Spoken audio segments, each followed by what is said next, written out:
Nous sommes le 18 avril 2001. Ariane Guillot, 25 ans, se promène avec son neveu de 3 ans à Nice, sur la colline du Château, lorsqu'elle est tuée d'un coup de couteau dans le cœur.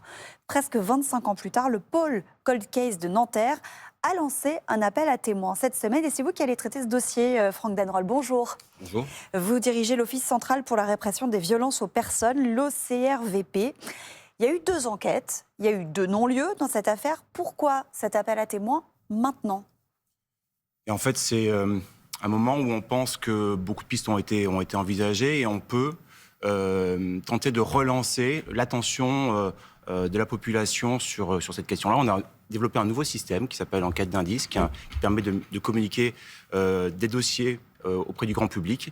Et cette technique-là, on a voulu l'utiliser pour le dossier Guillot parce qu'on est sûr qu'il y a sans doute un témoin qui peut venir débloquer cette affaire. C'est un film de 4 minutes. Oui. Et vous vous dites quoi ? Que visuellement, ça peut créer un déclic chez des personnes qui se promenaient ce jour-là et pour lesquelles c'était une balade anodine.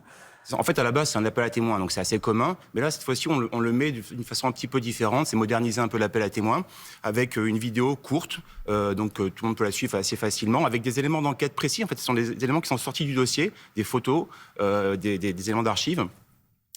Et on sait que ça va pouvoir intéresser les gens. Et on espère toucher, peut-être pas directement, mais indirectement, un témoin qui, autour de la scène de crime, au moment de la scène de crime, a vu quelque chose, mais peut-être aussi quelqu'un qui va pouvoir transmettre l'information à un proche qui vivait à Nice à ce moment-là. Oui, parce que le neveu de la victime a assisté au drame, il n'avait que 3 ans en 2001. Il y a eu une trace de sang, je crois, d'une personne de sexe masculin qui a été découverte. Il n'y a pas de suspect, vous partez presque de rien, est-ce qu'on peut dire ça dans cette enquête ? On peut dire ça, et c'est malheureusement le cas de beaucoup de cold cases. En fait, on a assez peu d'éléments. Il faut arriver à continuer l'enquête avec le peu que nous avons. Mais en fait, on se rend compte aussi, quand on travaille en tant que service spécialisé de police sur ce type de sujet, que il y a toujours des choses à faire, il y a toujours des choses à relancer, il y a toujours à chercher. On peut toujours récupérer un témoignage qui ne s'est pas exprimé au moment des faits, ni pendant les 20 ans d'enquête, mais qui va pouvoir donner un élément maintenant.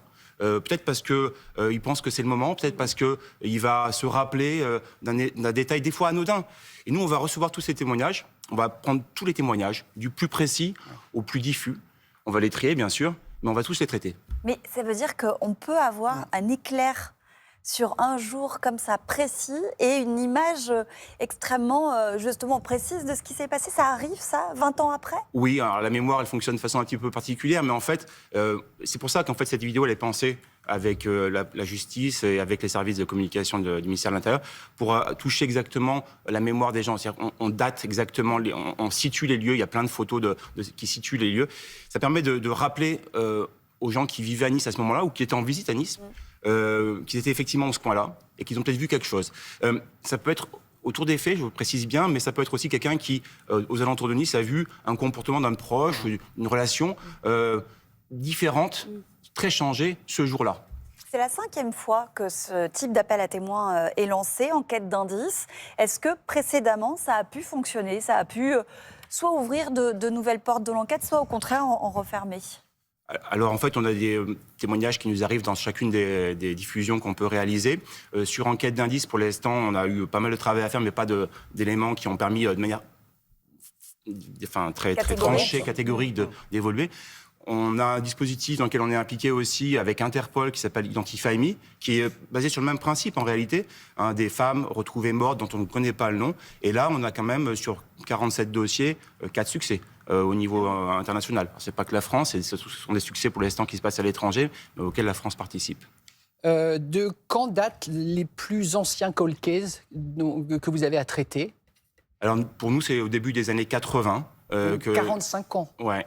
En fait, ce sont des dossiers qui sont très anciens. Après, il y a des dossiers qui sont traités dans les années 70 également, mais il y a une difficulté.